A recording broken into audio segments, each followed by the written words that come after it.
जी नमस्कार साथियों। अभी हम इस बुक के ऊपर एक वीडियो बना रहे हैं क्योंकि जिन काफ़ी चैनल वाले इस बुक का भी रेफरेंस देखते हैं, बताते हैं कि इस बुक में लिखा है कि महाराजा रणजीत सिंह जाट थे।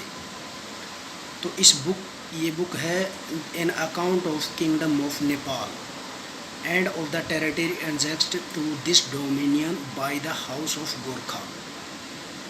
इसके राइटर है फ्रांसिस हैमिल्टन। तो ये बुक लिखी है हमारे हैमिल्टन जी ने। तो इस बुक में जो ये इतिहास बताते हैं ना कि महाराजा रणजीत सिंह जाट थे, तो वो बताते वक्त ना तो इनका पेज नंबर बताते हैं, ना उनका आगे पीछे के पेज की पूरी जानकारी बताते हैं। सिर्फ एक दो लाइन उठा के बताते हैं कि महाराजा रणजीत सिंह को इसमें जाट लिखा गया है। तो इसमें मैं बताता हूँ आपको कि कौन से पेज को देख करके इन्होंने बताया है कि महाराजा रणजीत सिंह जाट थे। इस किताब का ये पेज नंबर 229 है। पेज नंबर जो 229 आप देख सकते हैं। इस किताब में हमारे उन लोगों ने किस बारे में बताया है आप दिखाते हैं। ये है पेज नंबर 241। इस पेज पे जो दिखाया गया है ये पैरा पढ़ के सुनाया था उन्होंने। और यहाँ पे जो ये the most numerous caste is said to be that called Jat, to which not only the Ranjit Singh of Lahore belongs but also Ranjit of Bharatpur. ये लाइन पढ़ के सुनाई थी उन्होंने कि इसमें महाराजा रणजीत सिंह को जाट बताया गया है।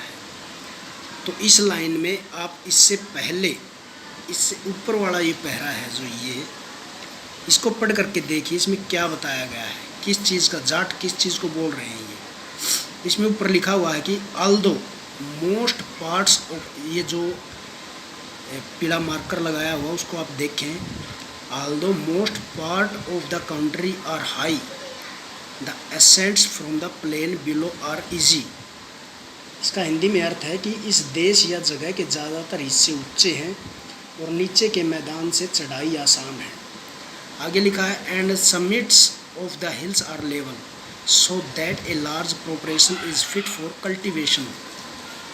ये लिखा है कि पहाड़ियों के शिखर समतल है ताकि एक बड़ा हिस्सा खेती के लिए उपयुक्त हो। यहाँ पे खेती और किसानों की बातचीत चल रही है। खेती करने वाले लोगों के बारे में ये बताया जा रहा है कि वहाँ पे खेती के लिए उपयुक्त है। और आगे लिखा है कि the poor live much on मेज, और जो गरीब हैं वो ज़्यादा मक्का पर निर्भर करते हैं।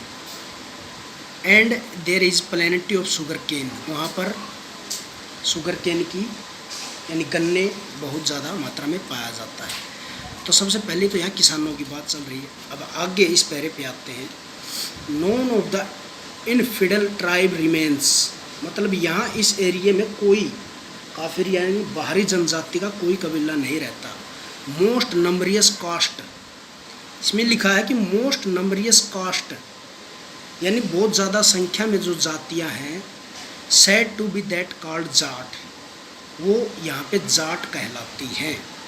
यहाँ पे सीधा लिखा है कि यहाँ पे जितनी भी ज़्यादा संख्या में जो जाते हैं कास्ट हैं वो जाट कहलाती हैं। यानी जितनी ज़्यादा कास्टें हैं इनमें ये नहीं है कि वो ज़्यादा कास्टें किस कारण दी हैं, वो जाट क्यों कहलाती है। इसीलिए कहलाती है जाट क्योंकि वो जो खेती का काम करते हैं लोग, वो अपने आप को जाट का स्टेटस देते हैं, तो इस कारण उन्हें जाट बोला जाता है। मैंने ये पहली वीडियो में भी बताया था कि खेती बाड़ी और ज़मींदारी का काम करने वाले चाहे वो किसी भी जाति के थे उनको जाट बोला जाता था। तो इसी प्रकार आगे लिखा है कि विच not only the Ranjit Singh, जिनमें रणजीत सिंह ही नहीं और रणजीत और भरतपुर वाले रणजीत सिंह भी इसी कम्युनिटी यानी इसी वर्ग में आते थे जो जाट ज़मींदारी के काम को करते थे। लेकिन इसके नीचे और भी एक लाइन लिखी है कि the tribe is considered pure, ये जो कबीला होता था जो किसानों का, ये प्योर समझा जाता था। But in Kangra it not permitted to wear the thread of distinction, यानी यहाँ पे इनके बीच आपसी भेदभाव वाला कोई धागा या भेद नहीं था। Belonging to the military tribes, यानी ये जो मार्शल यानी जो लड़ाकू कबीले थे, इनके अंदर भेदभाव कोई नहीं होता था। इन लड़ाकू कबीलों के ये लोग जो खेती बाड़ी करने लगे वो अपने नाम के साथ जाट स्टेटस लगाते थे। और ये कौन से कबीले थे? ये प्योर जाट जाति नहीं थी। इसके बारे में आगे लिखा है, कहलोर के आसपास का एरिया वहीं। I have already mentioned as belonging to a branch of Chandel family. यहाँ पे जितने भी लोग बसते थे ना, जो खुद को ये किसानों होने के कारण जाट बोलते थे, वो चंदेल फैमिली के राजपूत थे। चंदेल फैमिली के the government Kumaon and Nurpur it always able to resist Kangra, जो कांगड़ा में रहते थे, ये चंदेल फैमिली के राजपूत थे। तो ये राजपूत जाति के लोग भी अपने आप को जट बोलते थे, क्योंकि ये ज़मींदारी का काम करते थे, ज़मीन जायदाद पे कब्जा किया हुआ था। इसके बारे में इससे अगले पेज पे देखिए, ये 241वां पेज है। इसी पेज पे आगे 239 पे, जहाँ पे उस कांगड़ा के एरिया में जो कबीले बसते थे उनकी एंसेस्ट्री क्या है, उनकी प्राचीनता।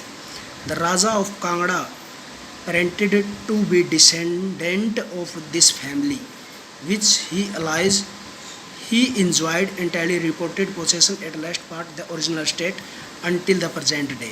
The late Raja however have been called Katoch Rajput and deserves being called a Chandel।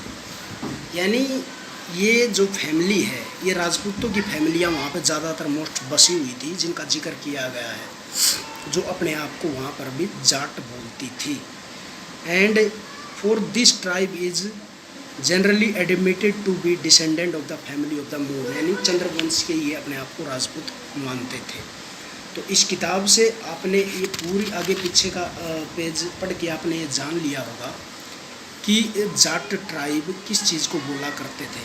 मतलब ये राजपूत थे, लेकिन उन्होंने इस बात को फिर वहीं ला के छोड़ दिया कि महाराजा रणजीत सिंह को जाट बोला गया है। तो इस मामले में मैं आपको एक दो और प्रूफ बताता हूँ, जो ये इतिहास में अपनी प्रसिद्ध बुक है, जो रिसर्च करके बनाई है पंजाब गवर्नमेंट ने जो रिसर्च करके बनाई है, a glossary of the tribe and caste of the Punjab and north west frontier province. इसमें पंजाब की ये सर डेंजल वेस्टर्न की रिपोर्ट है, ये आपको दिखाते हैं। ये based on census report of the Punjab 1883 by the late sir Denzil Ibbetson. Sir Denzil Ibbetson ने ये रिपोर्ट बनाई थी पंजाब की स्पेशल, इसको रिसर्च बोलते हैं। ख़ास तौर पे ये रिसर्च की थी पंजाब गवर्नमेंट ने 1883 में, ठीक है। इसके अंदर काफ़ी कबीलों को दिखाया गया है जो अपना स्टेटस तो जाट मानते थे, लेकिन उनकी जातियाँ और वंश अलग थे। जिस प्रकार महाराजा रणजीत सिंह का जो जाति थी वो तो सांसी थी, लेकिन ज़मींदार और ज़मीन जायदाद के मालिक होने के कारण उनको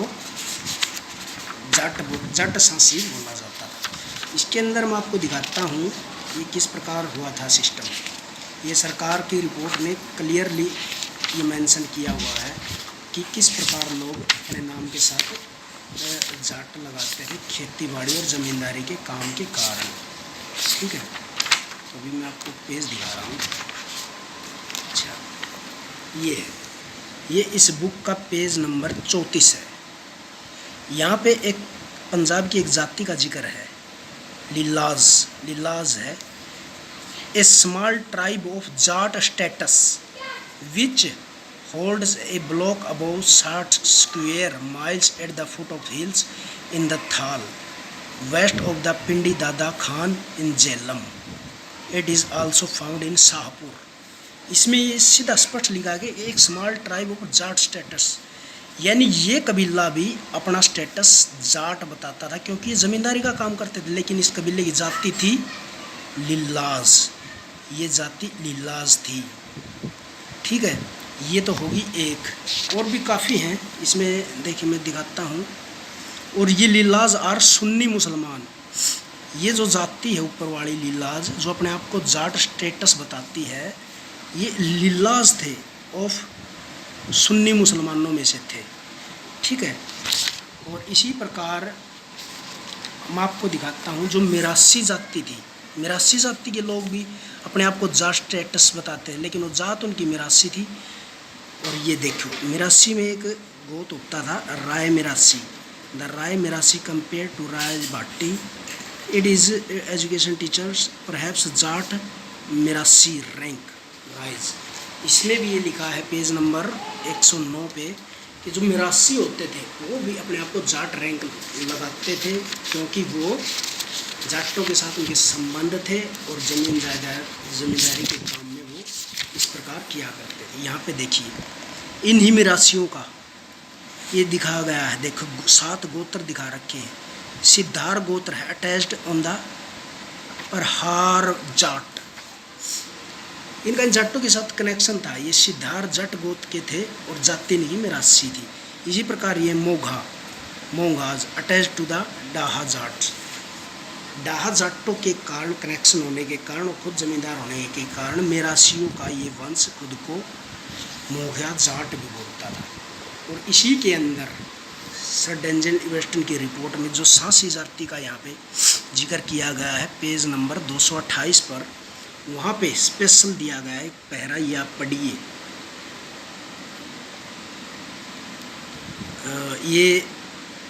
ये जाति है रांझा कास्ट है। ए ट्राइब ऑफ राजपूत स्टेटस। ये राजपूत स्टेटस की एक जाति है, यानी सरनेम की। एंड विद इक्वली एंसरी, यहाँ पे पढ़िए, be described as of Jat status. ये जाति भी अपने नाम के साथ जाट स्टेटस लगाती है, क्योंकि ये लोग भी जाट जमींदारी का काम करते थे, लेकिन इनकी कास्ट रांझा थी जो एक राजपूत ट्राइब था। अभी मैं आपको सांसी के बारे में ही बताता हूँ, जहाँ पे महाराजा रणजीत सिंह का जिक्र है इसी सरकार की सेंसस रिपोर्ट में पेज नंबर 379 पर। यहाँ पे स्पेशल एक पूरा पैरा लिखा है। ये हिंदू जाट क्लैन एग्रीकल्चर यानी खेती बाड़ी करने वाला, based on the in Montgomery and Amritsar in late district Raja Sansi, a village of 7 mile from Amritsar, ancestor home of Sandhawalias family which claim Rajput descent belong to this गोत। यानी ये जाट नाम का सरनेम लगाते थे अपने साथ। They are also found in Gujranwala. ये संधवालिया फैमिली के बारे में बताया गया है जो इस सांसी कबीले से थे। In Gujranwala they are described an offshoot of the Bhati clan and they take their name from one Sansi. यानी सांसी नाम से ही इनका ये वंश गुजरावाड़ा में चला है, जिसको ये जट सांसी बोलते थे। और आगे देखिए, ये जो कबीला है, they intermarry with Goraya, Virk and other Jat communities. ये जो कबीला था, ये जो संधवाड़िया खानदान था गुजरात में, ये जाटों के गोरिया, विर्क और जाट अदर कम्युनिटियों के साथ इंटरमैरी, शादी ब्याह के रिश्ते भी इनके आपस में थे।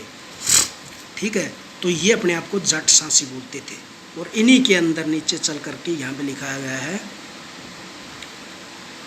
The Sandhawalia families who belongs to this tribe, जो इस कबीले से संबंध रखते थे, and the reign and their representative the great Maharaja Ranjit Singh have given lasting political notoriety to the Sansis. मतलब सांसियों की जो लास्ट राजनीतिक सत्ता का मालिक बना था, जो महाराजा बना था, वो सांसी था। तो इस बात को नोट करें और गुमराह होने से बचे। जाट सांसी एक कबीला था जो एक जाट सांसी जाति का था। तो बहुत बहुत शुक्रिया, इसको ध्यान से